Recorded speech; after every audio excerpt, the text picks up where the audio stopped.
They'll be destined to be reset. Bum, bum, bum, bum.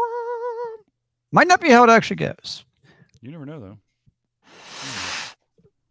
Isn't that the beauty? Is never knowing how it may end. Truly. Truly. It's gut wrenching. Right, so Why are you like wrenching my guts? behind, but just give me a second here.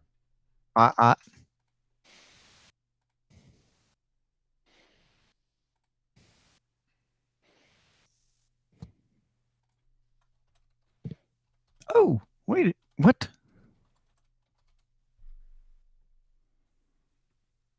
Let's see if it actually pops up in the chat.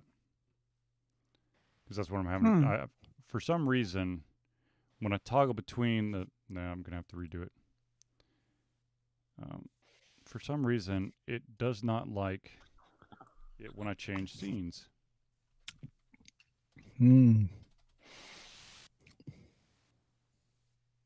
Or, there we go. There we go. I can see that we should now watch with 2 viewers. There's YouTube now. This one should just work immediately. Yep.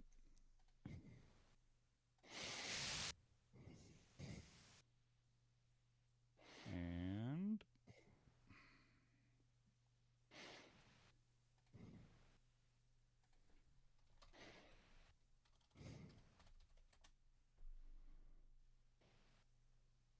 there we go.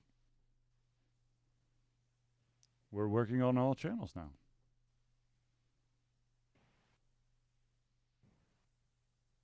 Oops. Gotta change that, though.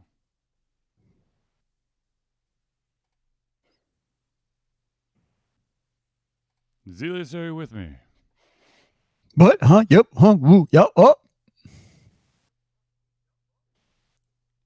that's annoying.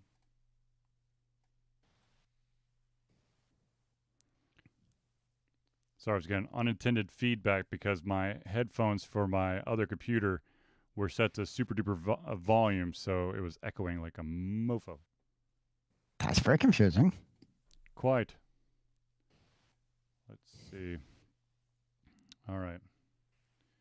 Got the YouTube, got the Facebook, got the Twitch. Okay. All right.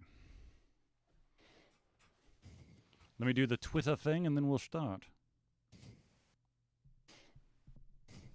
Ooh, and apparently I need to put my phone on a charger soon. It's about to die. How about we close some of these apps, shall we? Don't die. I just have to kill like 12 apps. It'll be fine. Don't worry. Be happy.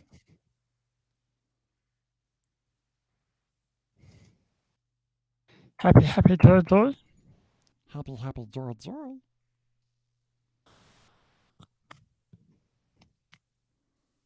All right, ladies and gentlemen, I promise I'm about to start. I promise.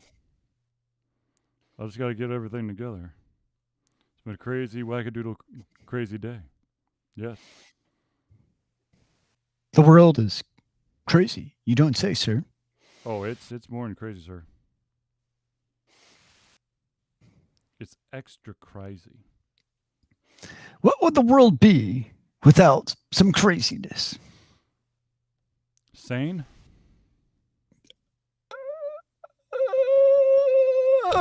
Yeah. Okay, fair point. Sir, fair point. I got nothing. Mm-hmm. Mm-hmm. I'm here looking out for you, sir. Holy crap. Mm-hmm. According to Instagram, Ultra Confusion is 5,895.9 miles away from my current location. Well, that's problematic. How? Like, seriously, what is that? Like, okay, so it's about 6,000 miles away. And let's wait for a couple viewers. And while we do that, I need to know what is 6,000 miles away from Atlanta. I'm not sure how that actually works. Let's see here. Maps.google.com. let's go with, I'll start at my house, the Ultimate Confusion Studios, and let's get directions from there to, let's say, my sister's house in Seattle. I don't think that's far enough. I don't even think that's 6,000 miles, to be honest. Or like that's less than 6,000 miles. Put it that way. It's just under 2,700. Yeah. Oh wait, but that's walking. Oh dear. Well, yeah, it's just about, it's just under 2,700 miles. So to go 6,000 miles, I think you're in China. I don't even know. Let's see if I could drop a pen somewhere. I don't know it. Google's gonna hate me now. Google's be like, dude, you're no. We are not figuring this out. Oh, okay, whatever. All right, so ladies and gentlemen, we are going to start in just uno momentos, por favors.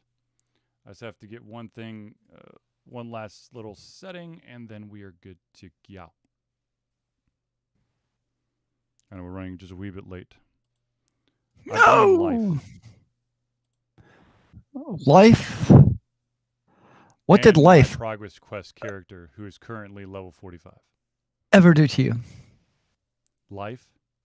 Oh, it's done so much, yet so little. It's quite the conundrum. That is so confusing. Mm-hmm. So I really want to quadruple check to make sure everything is closed so we don't get any weird dings or anything. Is a Twitch stream supposed to have the live now white thing over your face? What? Or wait, or is that my Twitch being weird? 1 second. I don't have a live now slapped on top of my face. What are you doing, sir? Let me load it in Firefox and see if it looks the same.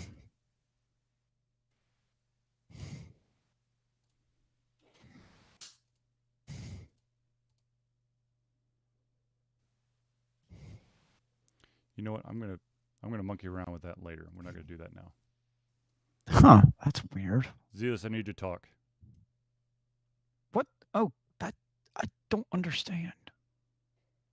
Speak, damn it, speak! I am speaking into the microphone, sir. That sounds good. I think. Anybody in the audience I want sound to thanks. critique I tried it just Zealous's for you. volume. Not volume, but volume. Before we actually Volume. Volume. Volume. The volume. Where's my phone? I don't know. I keep track of your shit. Now I have to get my Mountain Dew. Hold on a sec.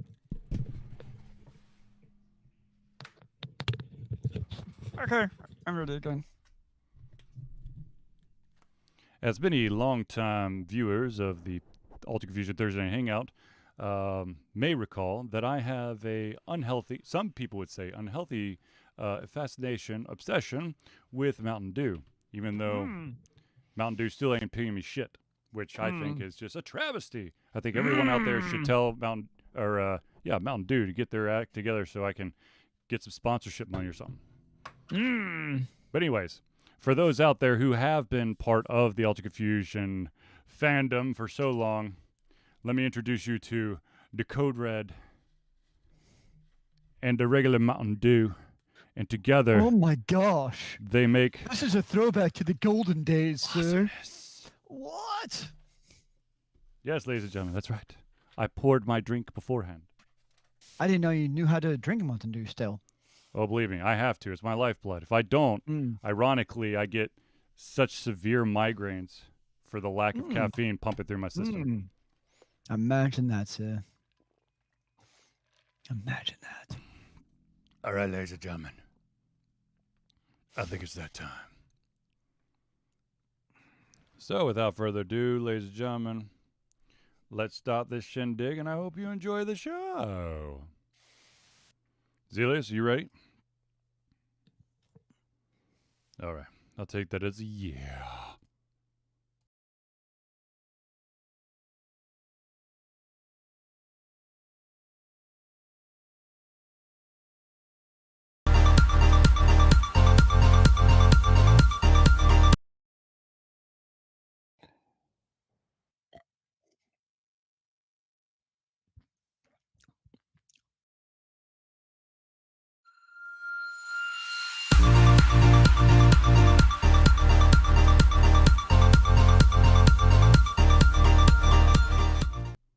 Hello, ladies and gentlemen, and welcome to another edition of Ultra Confusion Thursday Night Hangout. Thursday night here on Ultra Confusion. Ladies and gentlemen, I, of course, am your host, Charlie, and I'm joined once again by the prolific comer himself, Zilios. How goes it, good sir, on this beautifully chilly night? It's going better now that we have the Thursday Night Hangout. What? I was hanging out last Thursday. Does that not count for anything? Yes, ladies and gentlemen, for those who don't know, I don't know how you wouldn't know, but just in case you didn't know, last Thursday was Thanksgiving. And so even though I dabbled with the thought, the desire to perhaps stream because of this weird-ass COVID environment that we live in, I decided not to, well, I guess we, but I, being the main dude, decided not to do the Thursday Night Hangout. Zelius was present, socially distanced, for a Thanksgiving feast. So distanced from the soul, man. Yeah. So, anyways, ladies and gentlemen, of course, this is the Thursday Night Hangout. This is a weekly live show, almost weekly, depending on the holidays. For you, where we take comments, topics, and questions and try our best to cover them with you during this week's show. If you didn't get a chance to submit your topic, have no fear. You can still do it by dropping it in the chat window.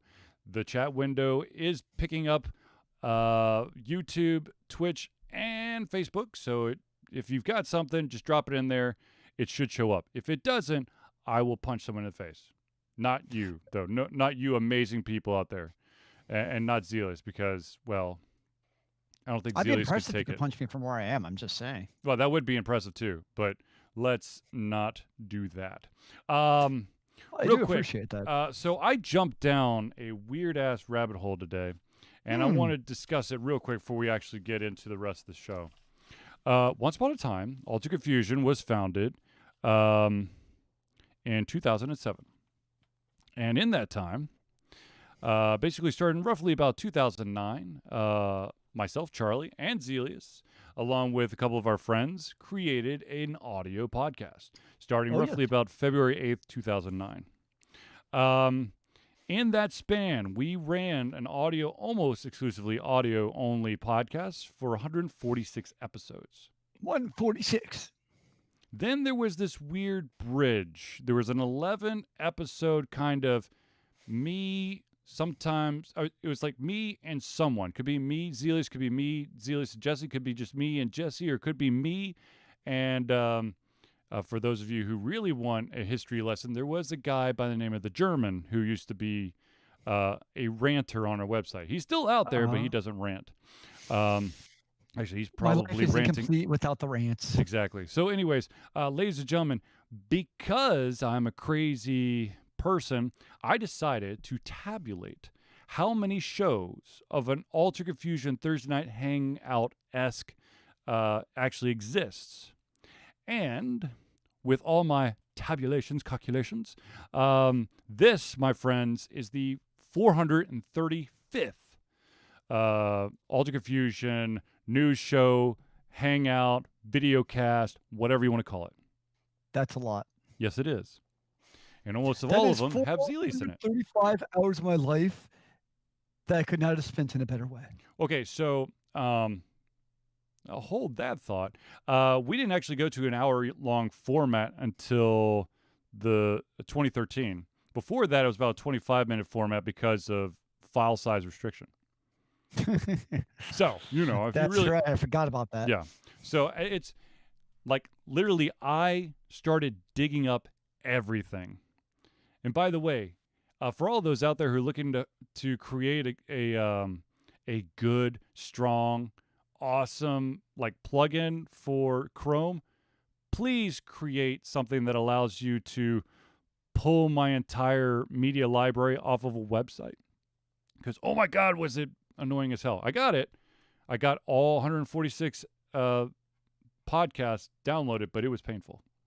Have you listened to them all yet? No. Dear God, no. I don't have that much time. All right, so ladies and gentlemen, let's jump into it, shall we? All right, so we have quite a few topics. I know that we had some topics that were left over from the previous show, which of course would have been let's see, November the 27th? No, that can't be right. Right? I don't know. No, can't be the 27th. That was Thanksgiving. Sure. Let's go with November the actually 27th is a Friday. So let's go with the 19th. How about Yes, that? that would be All right. correct. So, ladies and gentlemen, of course, we had some topics left over. So,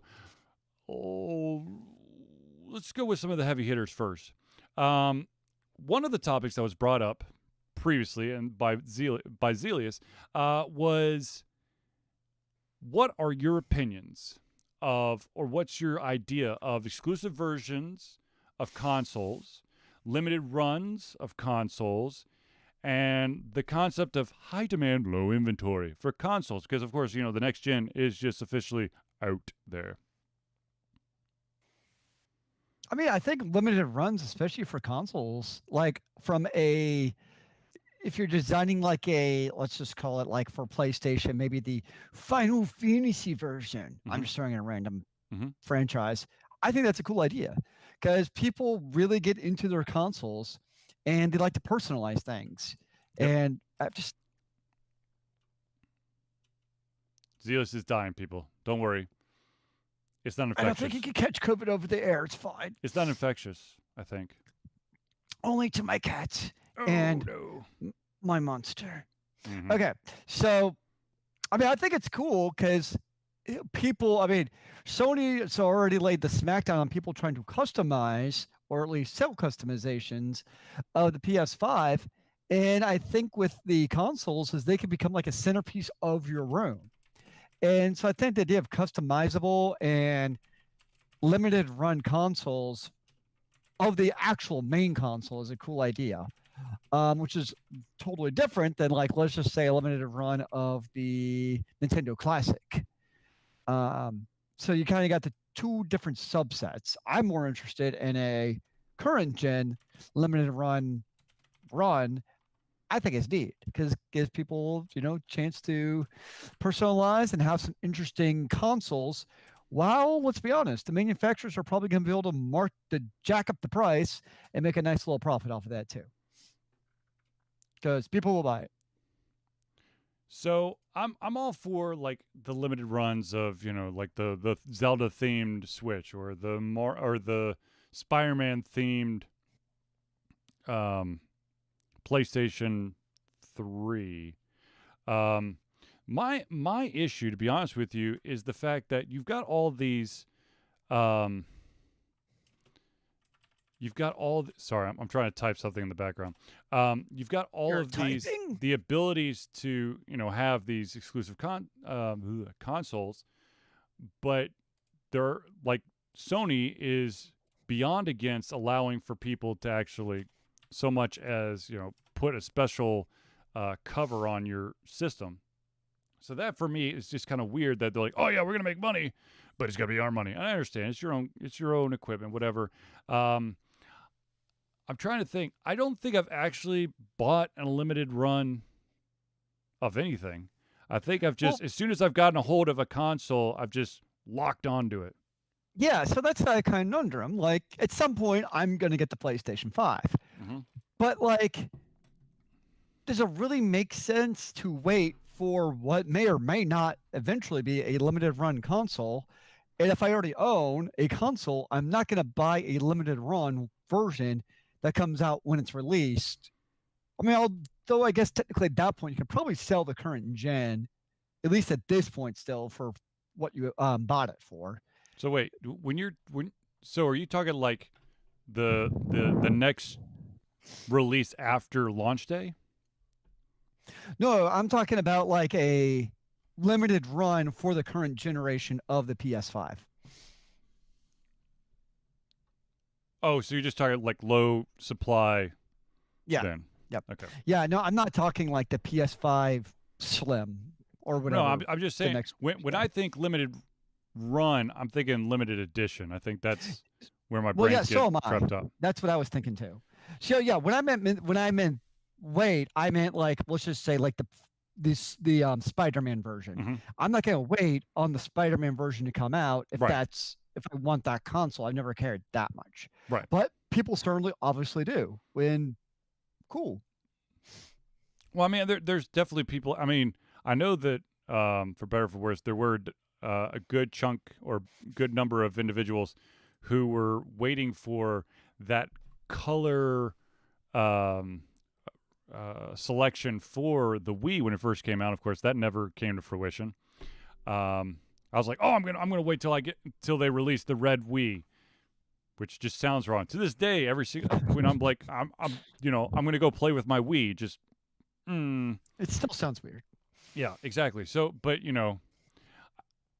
when it comes to whatever version you can get, I think I don't think I am not the type of person who's going to be like, well, I got a generation 2 or you got a generation 2 and I got a generation 4, so I'm so much better than you are.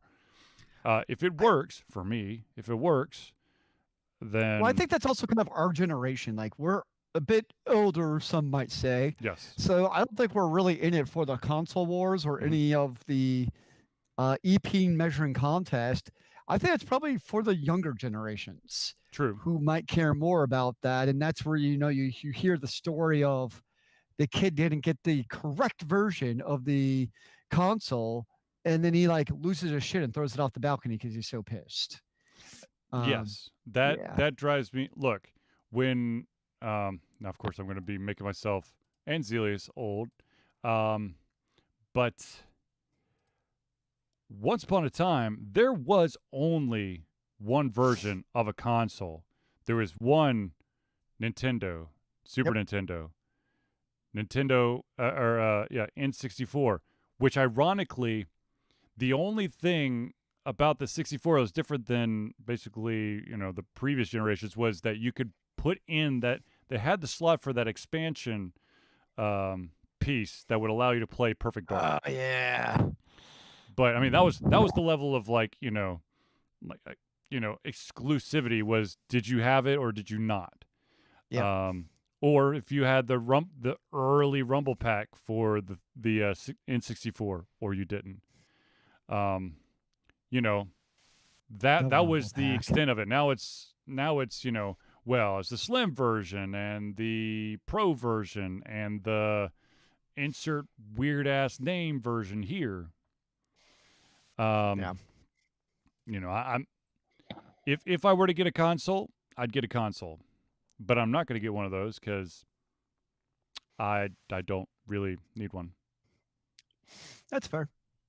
Um, but anywho, um, yeah, Now, what I would dig though is like, let's just say hypothetically, I get a hmm PS5. hmm I would be somebody who would probably buy like a way to make it look snazzier. Like, okay, you buy the base white version, but they can get like cool side plates. Okay, but Like, I are you think that'd be talking cool. like a vinyl cover? Or you talking about actual? Actual plate, yeah. So basically, what Sony had shut down. Yes. Got it. And that's like, yeah, I would be interested in that. Maybe I'll make my own 3D print one. Sure. I mean, if it's your own system, yes, of course. People. Sony's like, well, you open it up, you're going to avoid the warranty, but I'm okay. fine with that. That I get. If push comes to shove, I'm sure someone who knows someone who could reapply the adhesive to that piece of tape that basically dictates if it's been tampered with or not. Not I that don't I know. would ever do that, but I'm just saying. That's asking a lot, sir. I know. Hmm. So, this is, of course, just a little bit of fun news for myself, and I'm really excited about this. Supergiant Games has announced that they have recorded a 10th anniversary orchestral album, basically, of Ooh. all their games, the music from all their games. Now, currently, you can go to the website and you can do a digital direct download for $9.99. Or, if you are a crazy person like I am, they will be releasing vinyl record versions. I say versions because there's going to be two different kinds. There's going to be your base version, which could be $35, or your more like high-end version, which is going to be $50. They do not have an exact release date. However, they are ballparking first quarter 2021. I don't actually see it on their website. I will give you the link in the chat so that you know that I am not blowing hot air up booty. I'll show you the $50. I will drop the $50 one in the chat. Just so everyone, because this is the one that I'll be getting. No doubt about it. In my mind. If I'm getting one, I'm getting that. I have to. Because I think I've got Transistor and I might have Bastion too for the LPs. Nice. I'll have to double check, but I'm pretty sure. That was pretty cool. Yeah, man. Speaking of, I guess anniversaries, and then of course, after saying that this is the 435th episode of an Alter Confusion podcast show, videocast, Thursday Hangout, whatever you want to call it. It appears that a couple of big names have decided to step down at BioWare. But by the way, real quick, the Yes. most expensive version at $80 is already sold out, Of course. which actually looks much cooler. Yes, well, we can't all be super awesome, okay? However, if you are one of the people who bought the super duper awesome exclusive version, you could just, I'll be your best friend in the world if you could just, hook me up. That looks so cool. All this stuff. Dude, if I had the money, I would buy like all the Supergiant stuff. Like seriously, the T-shirts, the posters, the LPs. I'd be all over that in a heartbeat. Fair enough. Anyways, so talking about anniversaries, there are two big names that are stepping down at BioWare. Now, of course, you're like, okay, so how long are we talking about? The BioWare's general manager, Casey Hudson, is stepping down after 20 years of video game service. That's a long time with the company. And to give you like the short version of it, basically he was at BioWare between 2000 and 2014. Then he left and then came back 2017 to 2020. So it wasn't really 20 years with BioWare per se, but he's been in the game industry for 20 years. Gotcha. The big name, I guess the big title that is attached to Casey Hudson is he was the project director for all of the Mass Effects. Ooh, including Andromeda? Yes. Okay. And then the other individual who has announced that they're stepping down is the Dragon Age exclusive producer, Mark Dara. He has been part of BioWare since 1997. Now, I don't like, I mean, when I see executive producer slapped on anything, I don't really want to credit that individual for the title, be it a movie, be it whatever, because executive producers is kind of like someone who's just like, yup, cool. It's a name to kind of bring attention. So Sure. Being the Dragon Age exclusive producer does nothing for me. However, when he was actually in the trenches, he was a programmer, and he programmed 3 very successful series. Baldur's Gate, Neverwinter Nights, and Jade Empire, which all 3 of them, huge, amazing games. Well, if you think about it, though, all these games, including the 3 you just mentioned, Yep. the ones that they're executive producers of, both of them, what do those games all have in common that are sadly absent in current BioWare games? Polish? Single player stories? Or polish? Yeah, like, I mean, those are the games. It's kind of like them and Blizzard, right? Like Yeah. they used to have these great, amazing games. BioWare had more games because they had the series of both Mass Effect and Dragon Age, although Dragon Age had its ups and downs, to be fair. But still, they had these series and games that people came to love. And then, sadly, as tends to happen when big money happy companies take over, things change. The quality direction takes a different path than we, the gamers, would like. It comes down to the green. Well, You the you sad part is though, like in the case of BioWare, mhm. I feel like in a way Blizzard's doing okay at least, but like with BioWare, by going away from what they were doing exceptionally well, they're going to end up coming out in that negative versus if they just done what they did well. Because they could still be making phenomenal. I mean, there's clearly still a market for phenomenal single player games. Agree. It's, I mean, look at the success of games like Horizon Dawn and Valhalla. Look at Spider Man. There's clearly still a market. I Mhm. know it's diminishing, but there's still absolutely that market. And I feel like BioWare still could have easily filled that single player, heavily story line driven game that are still, people still want those games, but they eschewed that in the form of basically chasing the microtransaction money god Well, I think it in the doesn't form of Anthem. I also think it doesn't help. Yeah. So I just pulled up the BioWare video game list. And they start back in 1996 with their first release game called Shattered Steel, which is I never available played on that one. DOS and Windows. It's a was a mech simulation action game. Then of Huh. course Baldur's Gate, MDK2, Baldur's Gate 2, Neverwinter Nights, KOTOR, Jade Empire, Mass Effect, Sonic Chronicles: The Dark Brotherhood. Mm. That was on the DS.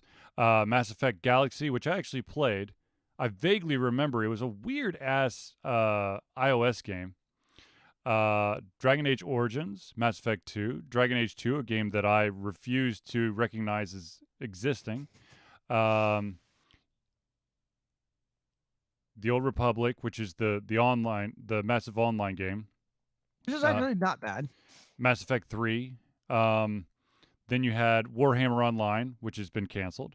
Command and Conquer Generals 2, which has been canceled. Dragon Age Inquisition, which was a solid game. Shadow Realms, which has been canceled. Mass Effect Andromeda. Anthem, which I think most people have basically moved on from immediately because there was a bunch of free to play games that are in that same marketplace already. Um, but yeah, you're right. I think that you I mean, it's also interesting to see that during, let's see here, starting with the original Baldur's Gate, which was 1998 for Windows, to about, let's see here, we'll say Mass Effect 2, just for shits and giggles, 2010. So basically, you're talking about, you know, just over a 10-year run of pure awesomeness. And then it just kind of, I don't know. You're right. I think that when you have Gunny says Mass Effect 2 is one of the best games ever made. I agree.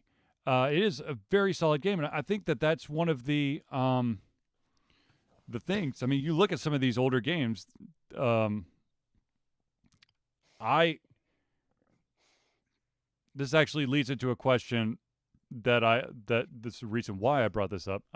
There was a question out there. I'm just going to jump into that question because this kind of rolls into it. Um, whoops, where'd that question go? Oh, there we go.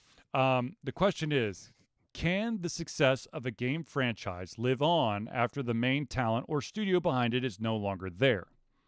You know, you see, uh, you've got the project director for Mass Effect stepping away. You've got the individual who was a programmer for Baldur's Gate, Neverwinter Nights, Jade Empire, now leaving. And you know, you've also got studios out there who have either sold their IP, like Bungie did with Halo, or you have other companies basically merging with highly successful companies and then kind of, you know, I sorry, but Activision and Blizzard. Yep. Um, so I think it comes down to it's a we actually talked this a lot about this at school, and it's a concept called mission drift. mhm, And the basic idea is, and we kind of talk about this as a parochial school in terms of I mean, you send your kids to a Christian school and the idea is that Christ-centered education, Hmm. an idea of mission drift of do you keep that and it's you kind of have to keep that cognizant at all times. And I don't think for developers or publishers it's a whole lot different. And I think in this case, Bioware is a great example where they had that great single player mission. Like that Right. was what their mission was. They created some of the best games ever, really. And then they kind of strayed from that. It's like they saw all these shiny new games that were out there and they chased that. And I feel like they're a company who really got away. They really embraced mission drift in a bad, bad way. I look at like the opposite of that for me would be Paradox Games. Hmm. Paradox is known for the heavy hitter strategy games like Europa Universalis and Crusader Knights. I mean, but those really intense strategy games and they don't dumb them down. I mean, I bet there's pressure from people to like, hey, if you made these concepts a little bit easier, more like a civilization game, you'd have higher sales because it would be more open to the masses. But they don't do that. They keep to their mission. And that's not easy to be fair for a developer or publisher to do because you want to make the money. And I think that's maybe what you see from some of these companies like a BioWare or a Blizzard is to kind of get away from the original mission of what made them great to start with. I kind of agree. I think that there's definitely something to be said to, um, as the wonderful statement is, stick to what you know. You know, BioWare has was, or I mean, sort of still is, rock solid when it comes to that the epic, story-driven, very like character customization.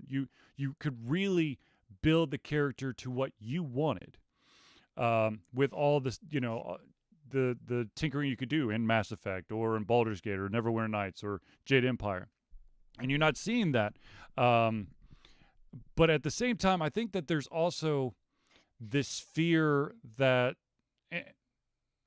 that some companies may see themselves as one-trick ponies, and they want to show the world that they could do more than just that. And I think that that's kind of what BioWare got themselves in trouble. Is they're like, well, we could do so much more, and maybe not. The other thing is I guess what does it matter if you're a one trick pony? Like, true. I mean, I've never thought of that. I mean, I see what you're saying. I totally get it. Yeah. But if somebody's gonna be like, man, we're a one trick pony, we should make branch out games so people don't think of us that way. I'd be like, well, you're right. We're a one trick pony, but we do a good job at it. Well, I mean, and I'm okay. So I'm about to say a statement that I'm going to immediately contradict. But there are a lot of companies out there that feel like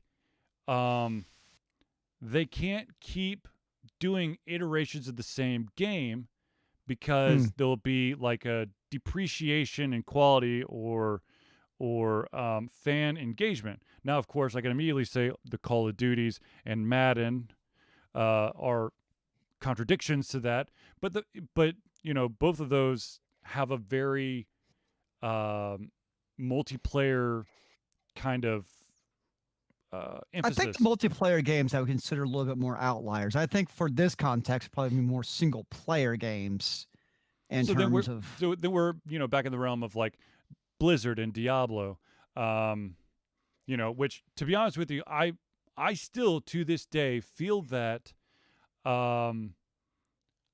I was completely underwhelmed when Diablo 3 first came out. I felt that this was just a shadow of what Blizzard was capable of doing a couple years before Diablo 3 came out.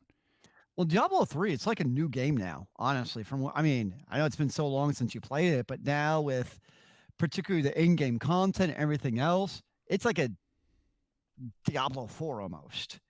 But I think so, I get what you're saying. It totally makes sense that you're not repeating yourself. And I think that's something where actually Tomb Raider did a great job. Yes. So like when Tomb Raider, the newest trilogy came out, it was still Lara Croft fighting adventures, kicking ass and taking names, but it really reinvented who she was as a character from the story and kind of how you interacted with the world from the previous Laura Croft. So it's still Laura Croft. It had the name recognition, the same troops, Right. but done very well at that. Agreed. So I agree with you in terms of companies probably do see, particularly I think for single player games, hey, we don't want to be caught in this trap because you don't have that same necessarily longevity in multiplayer games. True. But I think the Croft series is a great example of how it can be done well. Well, I think the amazingly enough, I think one of the key components to, I guess, like the invigoration of the Tomb Raider series was that what they did is they took the core concept of a treasure hunting badass chick, and then they updated it with the mechanics and the capabilities of these, the whatever generation console they first came out on.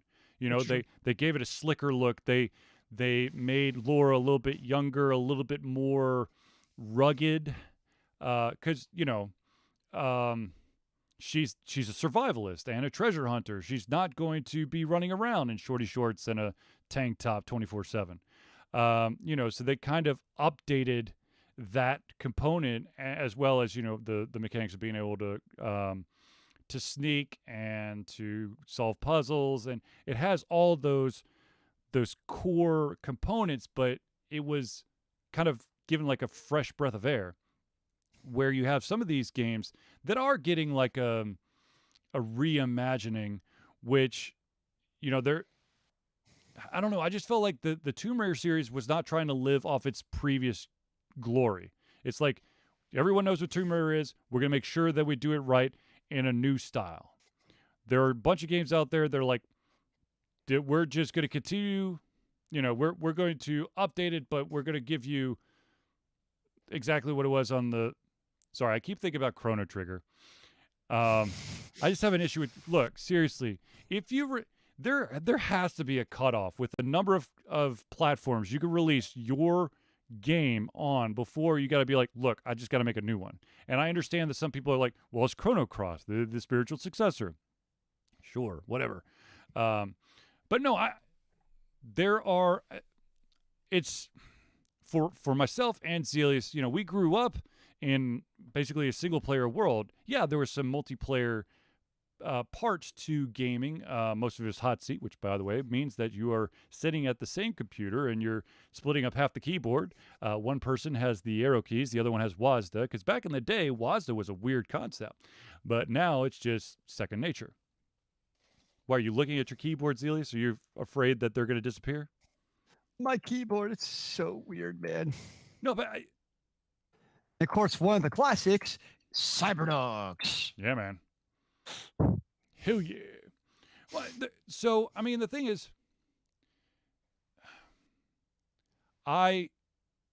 can a series that's a successful series continue on after the major components are gone? I think it's just a better way of, or maybe a different way of phrasing this question. And the answer is, I don't know. I mean, it really depends on the amount of attention to detail and the talent that is put in to fill that void of, basically the dude who invented whatever. I think that it can work. I mean, Civilization's honestly a great example of how you can do that. Right. I mean, Sid Meier obviously hasn't been a part of the series for a while now, Mm-hmm. but yet they still put out very successful 4X strategy games. Uh, but I think to your point, though, kind of like with Tomb Raider, they also stick to the core of what Civilization is. It's not like they took Civilization and now it's all of a sudden it's not Rome Total War. Yeah. It's still, well, it's loosely based on building your civilization. You're just now engaging in active war, which sounds like something Activision would actually do. Probably. They keep to what they're good at. Yeah. And like they keep on improving on that recipe and try and giving you a reason to buy the newest civilization whenever that comes out. But it's because they keep to what they're doing instead of doing something totally weird. So my one qualm with Civilization the transition from like the old school civilization to the new school. And this is actually is 4X in general, is that yes, with newer technology, you want to try to change things up, make it a little bit different, so your grid becomes a little bit different. Um, and also, I could be totally wrong, and Zillius, you have to correct me, but I feel like in one of the more recent civilizations, you couldn't stack um, troops that were not the same type. I think it's been since Civ 3, actually. That's been a long time. That's bull It's honky, man. well, I'm so building you an can't build. army. I'm not building an entire platoon of a specific unit. I want my my catapults and my pikemen and my chariots all in one square to come beat the shit out of you. So you can't have your stack of like 50 bombers all on top of each other. But You actually have to have like strategery of how you move your troops about the map this instead of having your one stack of doom. dude, that's horse poopy. And if anyone has actually like researched or seen documentaries or movies about wars, you don't have just one type of troop coming from one area. That's Well, what you can do ridiculous. now is you can create like platoons basically. So you are able to actually combine units, but not the old school Civ 2 way of stacks of doom of You having just like stack it 50 so you can phalanxes on stack top them. of each other that would just you'd be banging your head against the wall over. No, I wouldn't be banging my head against the wall. I would be celebrating. Because you're attacking 50 phalanxes one at a No, time. no, no, no, no, no. I've got my 50 phalanxes coming at you. I'd be Oh gosh. celebrating. I'd be like, sorry, it sucks to be you. No, yes, there's definitely from for as long as Zelius and I have been playing games, there had to have been some sort of evolution between then and now, and I think that if you keep personally, if you keep pure at your roots and then kind of I don't know continue, I, there's I don't know, I feel like there are companies out there that have screwed up that transition from what made them awesome to now, and then there's companies out there who have been able to continue to do that. And there's unfortunately a smaller, it's a much smaller number now because some of the amazing companies that used to be cornerstones when Zelius and I were growing up, um, Midway Games, which of course is now gone, Sierra Games, which basically just put some sort of setting, kings, queen, police, space, and then put quest as the second word in there, and that was Sierra Online or Sierra Studios or whatever. I mean, that was the shit back then. And yes, there because of improved graphics and the ability to do things, multiple actions without having to click on a name or a word of an action and then clicking on something. For those out there who don't know, adventure games used to have this fun little box at the bottom, usually on the left-hand side, that gave you all the types of actions you could take in the game, be it open, close, push, What? pull, climb, give, take, look at. There's a couple others. Open and close. And you couldn't just, you couldn't do it like you do with video games now, where you walk up to an interactive object and it tells you push A to interact. Push A to the interaction could be opening a door, picking something up, turning on or off a faucet, something. That to me is a great evolution. But you could keep the same story, the same depth, and I think that's what a lot of companies unfortunately have lost is that depth. Probably because of deadlines, to be honest with you. I think that, and also skyrocketing cost. We've said this quite a few times in all the destruction of the game industry as we know it panels that we've done at several different conventions, Canuga, MonsterCon, Momocon. MomoCon, AndoCon, Con Carolina. Might be one more, but I can't remember. But anyways, the thing is the return value for the studio. you play a single player game, you you're not going to gain all that money from DLCs, of course. Well, back in the day, you couldn't. But Yeah. I just feel like for like a single player game, you've got to have a script. You've got to have levels that may only be used once. If you're smart, and not many, there's quite a few AAA title studios that aren't all that smart. If you're gonna have character dialogue, voice it. If or What do you think of games that like voice some of the dialogue, like the important dialogue? that okay, I will give a studio a pass if like minor characters aren't voiced. But if you're going to voice your main characters, I want every single dialogue to be voiced. Don't give Because me like this half on, half off. Xenosaga does that quite Mhm. a bit. Um, like a lot of, especially like the ones with cutscenes, Mhm. will be voiced over.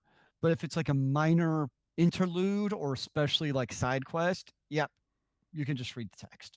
Well, actually, that's actually a good example. Is there are games out there who have fully voiced cutscenes, sometimes with kind of like throwaway dialogue, like "Oh no, it's coming after me!" Oh, Yeah, and then that's like the true. important stuff you're reading, and so I'm just like, you had a voice actor to say like, how much is this voice actor cost you per word? Because that was like 6 words. I think it would be probably that amount of time that it took to record that probably would have been better used to actually, record the important dialogue. Yeah, I get it from game to game. Like if it's especially a large RPG, I totally get not voice acting the side quests because that's an insane amount of voice acting and data for that matter. Mm-hmm. But I agree, the main story quest, yes, voiceover.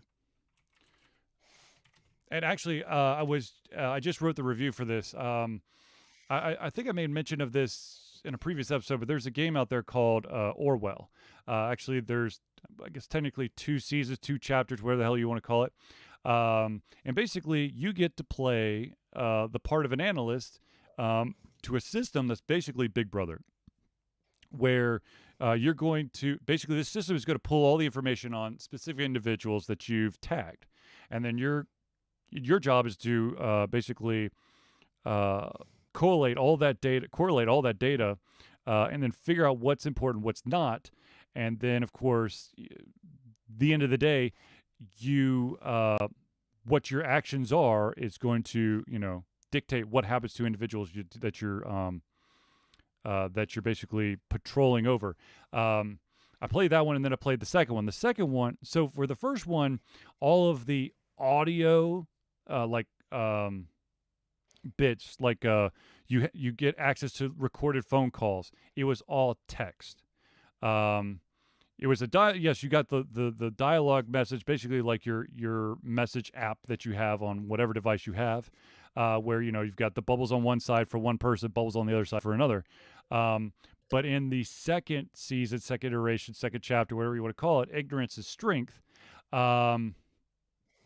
Those parts were actually voiced, and I have to say that for me personally, okay, so there's a game out there called Simulacra that had voice acting throughout the entire thing.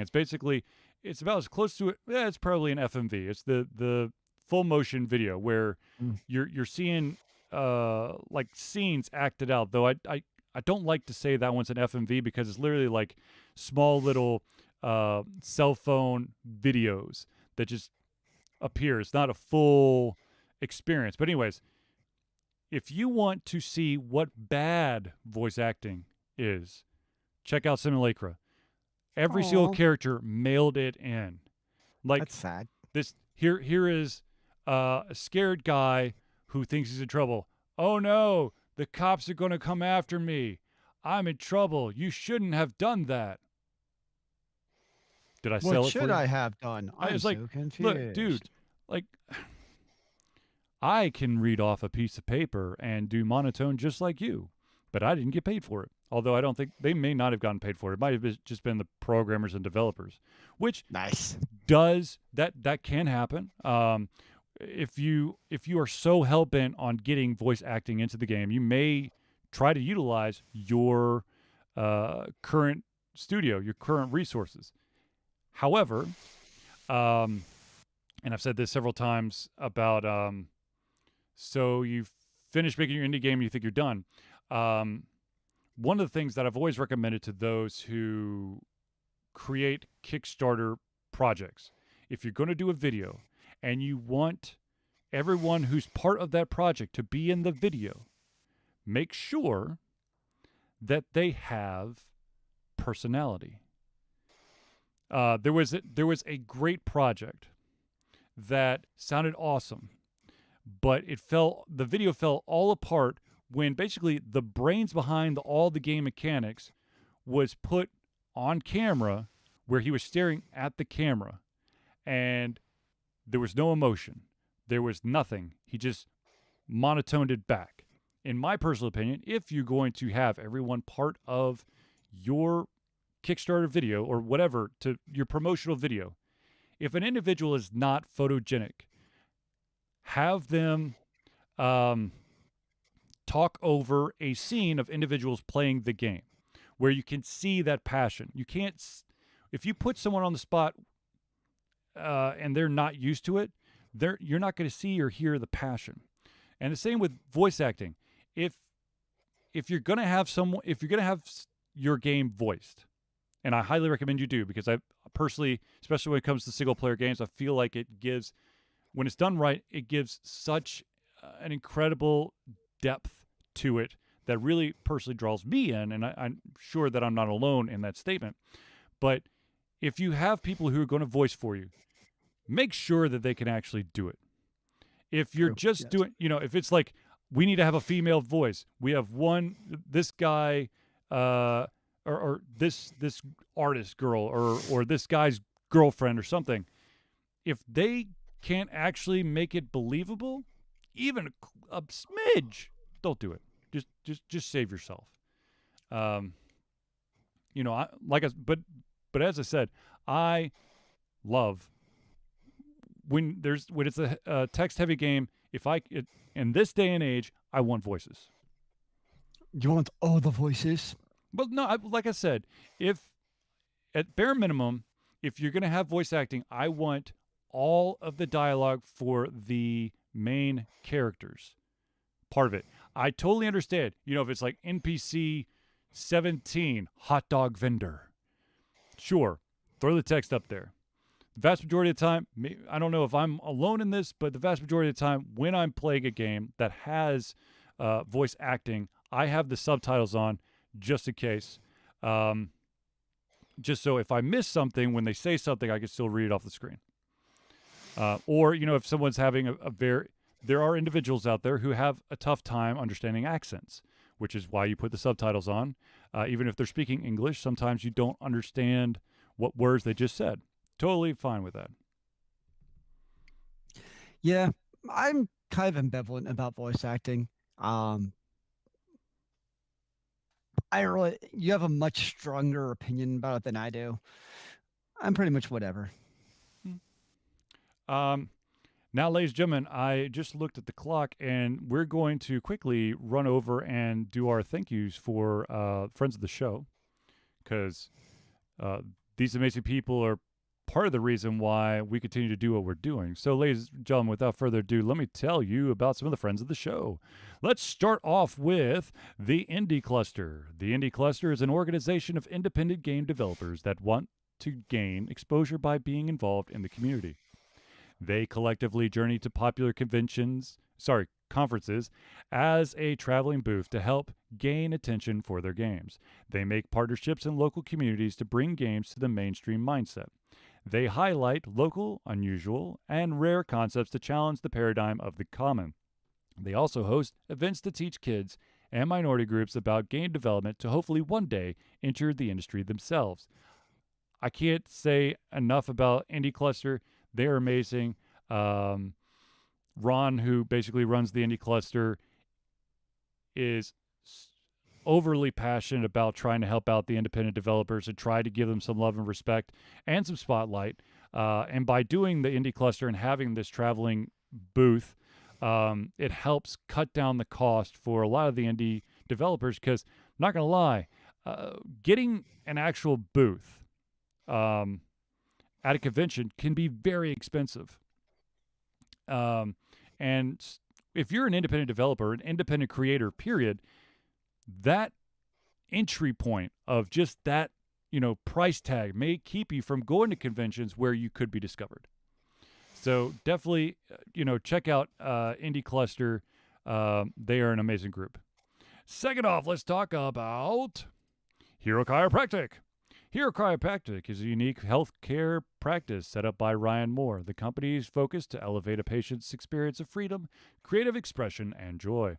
They believe that everyone can be a hero and has incredible heroic potential inside themselves waiting to be unleashed.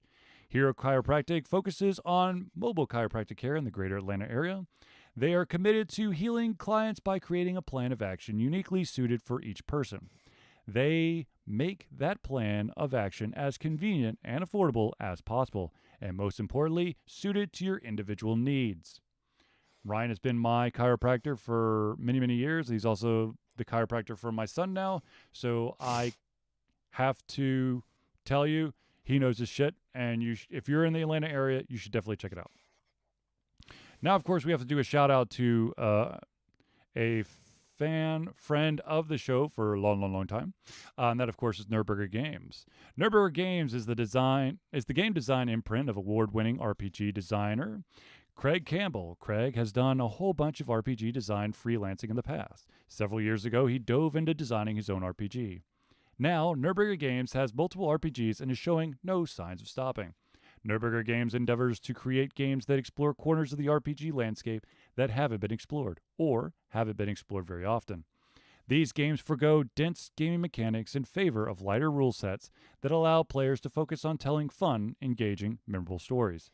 The games that are accredited to Nerdburger Games at this very moment in time are, of course, Capers, Die Laughing, Merged Acquisitions, and the of course, extremely successful Good Strong Hands. And I know that Craig has already got his hands into trying to start something else up. So this man does not sleep. He wants to give you incredible, unique gaming experiences. He wants you to have all the fun. All of them. Now, of course, ladies and gentlemen, the other shout out we have to give you is our stomping ground, which, of course, once COVID is over, I will be a permanent fixture to the seat, and I will have to Uber and Lyft home probably quite a few times. And that, of course, is Battle and Brew. Battle and Brew is Atlanta's first and oldest gaming bar and restaurant. Opened in 2005, Battle and Brew had a very modest menu, a few beer taps, and focused heavily on gaming. Now, they have grown to encompass so much more. They pioneered geek trivia in Atlanta and remain the hardest trivia in town. They have upgraded the menu from only a few items to all your bar favorites and some soon-to-be favorites. They've expanded the gaming and kept everything top of the line. They've taken a good place and made it a great place. A place where the staff listens to your desires and suggestions. A place where you and your friends feel like you're at home. A place where everyone knows your game. I love Battle and Brew. I went to Battle and Brew when it was up in Roswell, right next to the what do you call it? The dry cleaners, where the owner of the dry cleaner literally sat out in front of his store when Battle and Brew was going to get busy, and then had the tow truck company on speed dial to remove all the cars that would park in the his spots, even though he was about to close up for the night. Those were the days, sir. And then, of course, they moved to Sandy Springs, got a much larger area venue, and it took a little bit of time to get used to, but now I think Battle and Brew hopefully will continue to be where it is because I love it. It's much more convenient for me, personally, and I think their evolution into what they are today is amazing. And they have it's a very spacious area for what they do, too. Exactly. I mean, think about the real estate space that they're taking there. And it's just super convenient because it's right there on Roswell Road and 285. So super convenient just for the traversal of Atlanta to get to. But of course. Now, ladies and gentlemen, I do want to take a quick moment out and do a couple extra shout outs. These are kind of like Alter Confusion. Well, they're Alter Confusion personal shout outs. Now, I know that the 24-hour Gameathon has passed, but I do want you to know that there is still time to donate to Extra Life. We are proud to say that we have fundraised for Extra Life for 9 straight years. Extra Life is gamers doing what they do best, gaming, to help sick and injured children at our chosen Children's Miracle Network hospital. The money we raised or continue to raise through Extra Life will go directly to, in our case, Children's Healthcare of Atlanta as unrestricted funds. This means that the hospital decides where and how to spend the money to ensure the dollars we raise make the biggest impact in the lives of the kids they treat. Also, I continue to receive thank you emails from Children's Healthcare of Atlanta, because of the fact that I've raised money for them for 9 straight years. So that So much money. continues to be awesome. Now, ladies and gentlemen, this one is more of an Alter Confusion business. Shout out on that, of course, is Alter Confusion has a Patreon page. Alter Confusion survives on the love and support of fans like you. And so we have a Patreon page. Patreon lets you, the fan supporters, become active participants in the work we love through a monthly membership. This gives you access to exclusive content, community, and insight in our creative process. In exchange, we gain a bit more freedom to do our best work and the stability we need to build an even stronger creative career. Now, I know that there's some people going out, okay, so what exactly is the exclusive stuff that you're going to get for pledging or, basically pledging or subscribing to every single month? First of all, currently there's only a $1 a month, which I don't mean to be a dick, but almost everyone out there could probably, subscribe for $1 to help Alter Confusion pay the bills. $1, but that's like 2 Starbucks a year, man. So you got the $1 a month, and then of course you have the $5 a month. The $1 a month will get you. Okay, so I'm revamping the exclusiveness for Patreon. Right now, if you are a patron, no matter if you're at the $1 or the $5 limit, starting this past week, anytime that I do like a playthrough, walkthrough video, be it episodes or entire playlist, you, the patrons, will have first access to those videos, and I'm gonna build some more stuff that allows you to have exclusive access to things that others will have to wait for. So you'll get timed exclusives. The other thing is that if you are at the $5 mark, you gain the ability to utilize the audio channels on Discord. Not only do you have access to Discord, which even if you're not a patron, you have the ability to be part of our Discord community, which, by the way, if you're watching this on Twitch, if you do the ! Discord, it should give you the link. If it doesn't, or if the link's broken, just hit us up and we'll fix it. But basically, if you're at the 5 or above limit, you'll gain access to that audio, the ability to chit chat.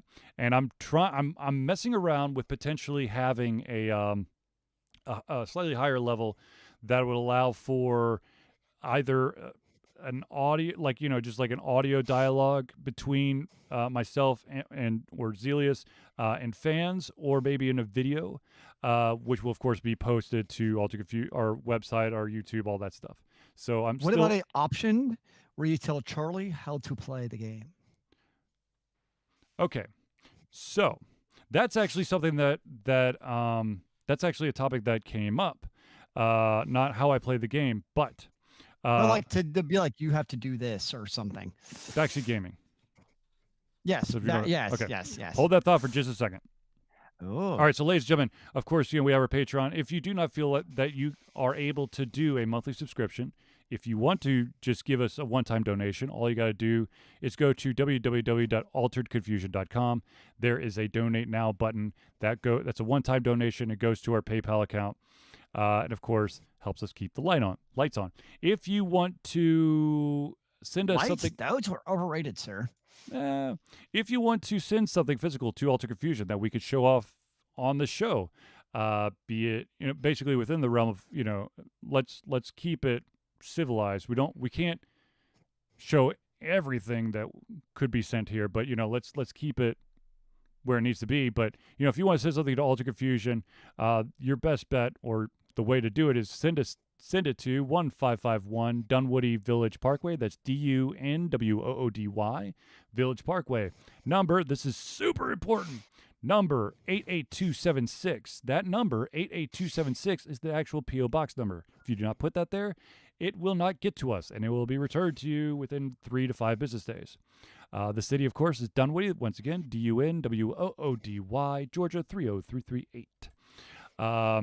I am going to the post office in the next week. So if you have sent stuff to us and you're like, why aren't you talking about it? I'm going to get it. You're going to get it. You're going to get it. You're going to make this happen. Yes.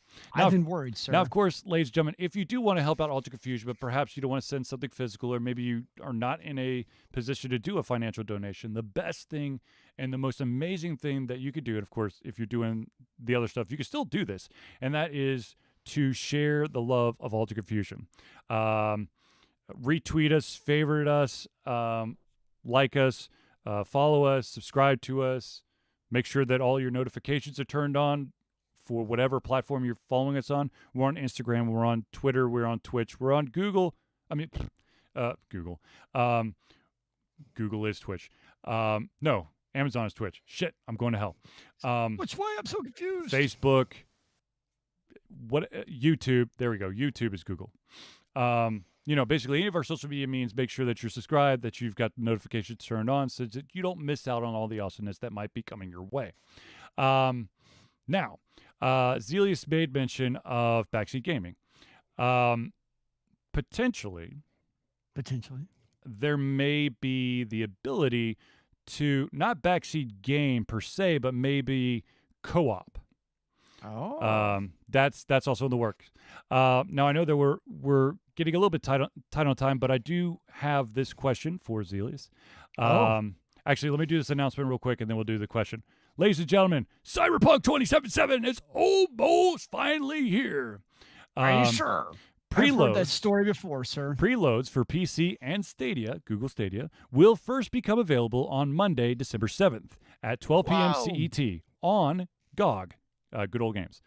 Steam and Epic Games Store will let players start loading a few hours later at 5 p.m. CET, which, of course, a few hours later is 5 hours, but whatever.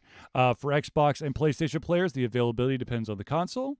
Xbox users are the first players able to begin preloading starting December 3rd at 5 p.m. PlayStation 4 and PlayStation 5 players are the last to preload, only becoming available 2 days prior to the game's release.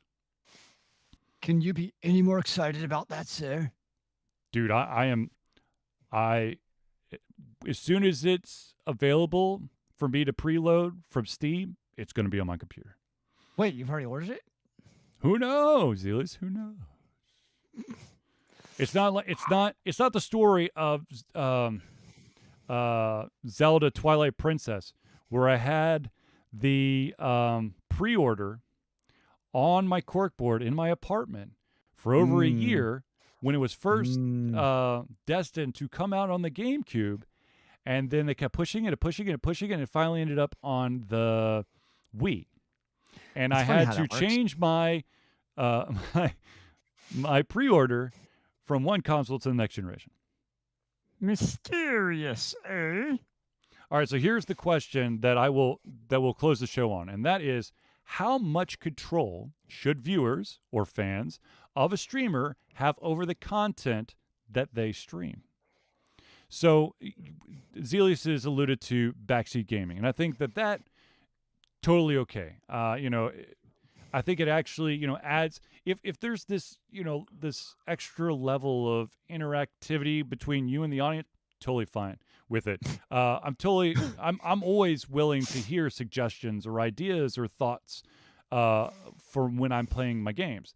the question becomes, for me personally, the where it starts getting close to that, I don't know, is if the fans slash viewers have the ability to choose what games or what activities the streamer is doing during their streams. Well, from what I've seen, though, that's usually because it's a tiered system. So if you give a certain tier of Patreoning or Twitching or Mm-hmm. whatever it Mm-hmm. is, then you can choose that. And the streamer also makes that cognizant decision to do that, then I see no issue with it. Um, I think for me, where it crosses that line, if it starts becoming that sense of entitlement, Yes. where like, let's say you're a gamer and you're a streamer, and maybe from like 1 to 4, you allow backseat gaming Mm-hmm. in the fashion of people can choose XYZ, Mm-hmm. but then you're like at 4 to 8, I'm doing my own gaming. You know, there's going to be people who between 4 and 8 still want to dictate what you can and cannot do. Right. So to me, that's where it crosses that line where it's fine if the gamer is like, do this now. But then when they're like, no, I'm just playing the game my way, that's where you need just to slow your roll, basically. Actually, I don't know. My brain's going all over the place, but as soon as you said that, I thought about um, swimming pools where you have open swim versus adult only swim, where like open, as long as you don't hurt anyone, you could swim, you could splash, you could goof around, but Yeah. at a certain point, everyone but the adults come out of the pool, let the adults do their laps or whatever in peace. Which is something, I mean, that's the parallel I immediately drew from your statement. I think for me, I'm in the same boat. I think that if you allow for, the backseat gaming during a specific time, absolutely, say from this to this, and then I'm going to do my own thing. But there are individuals out there who I think get a little crazy over wanting that interaction. Mm-hmm. And I think that potentially when it could potentially go outside of video games to get a little bit creepy or a little bit scary. The basically when streamers take on challenges that don't really have to do with the game, but they want, it's the pay attention to me, I'll do whatever if you just keep watching me type of mentality, which is where I kind of go, no. There was several years ago, and this was for a good cause. There was a show where Zelius and I think it was Zelius and I decided to do a quick impromptu fundraiser for Alter Confusion, and we had my wife shave off my goatee.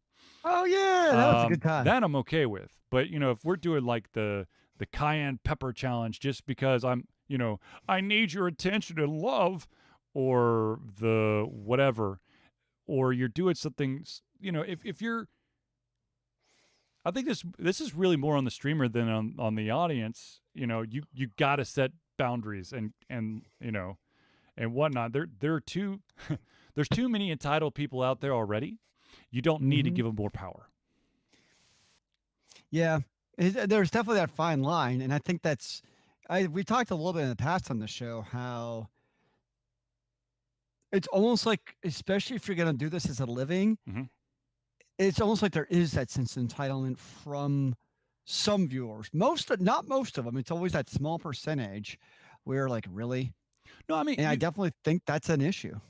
I mean, it extends past the streamer versus the audience member. I mean, there are individuals out there who are sports fanatics who go to every single basketball game or every single football game, and they think that team should take every single opinion of theirs into consideration because, damn it, I'm a fan. I've stuck with you through thick and thin. Yeah, That unfortunately that's a little happens bit too. crazy. But the other danger for streamers out there is that if you are broadcasting a persona, and you don't make it abundantly clear that this is a character, this is me when I'm streaming, Mm-hmm. and then there's a real me when I'm not. Yeah. That can get you. I mean, that's gotten a lot of people into trouble. I can see that. But anyways, I believe we thankfully touched on everything this episode. But ladies and gentlemen, if we did unfortunately miss an opportunity to cover a topic that perhaps you had on the tip of your tongue, then of course you could hit us up through any of our social media means, or just drop it in the chat, and we will add it to next week's show. But without further ado, ladies and gentlemen, I'd like to thank everyone for tuning in to the Altered Confusion Thursday night hangout. For myself, Charlie, and Zelius, it's been a pleasure giving you everything from our heads, our mouths, and of course, our hearts. Will be next Thursday for another Altered Confusion Thursday night hangout.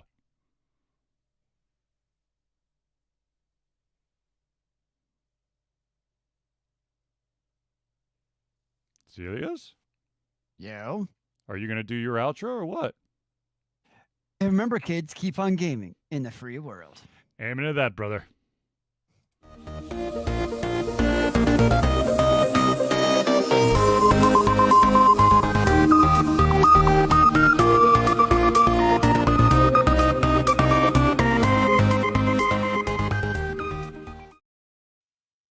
Way to leave me hanging there. I'm going, oh. Well, you know how you like to mess with my mind sometimes? Yeah, you And you're messed with like- mine, and you could, and everyone who's watching just watched me bob my head, going, "All right, did his feed freeze? What's It's going gonna come on? eventually. What the hell?" I don't think I've messed with you too much in that regard. I had to do No. just once. Yeah. Just once. But anyways, all right, ladies and gentlemen, I'm going to stop the stream. I'm going to talk to Zelius for a second, but we will see. If you want to see some gaming, tune in on Sundays and Tuesdays from 8 p.m. to 11 p.m. However, that in time has started to stretch closer and closer to midnight. Just don't tell my wife. But with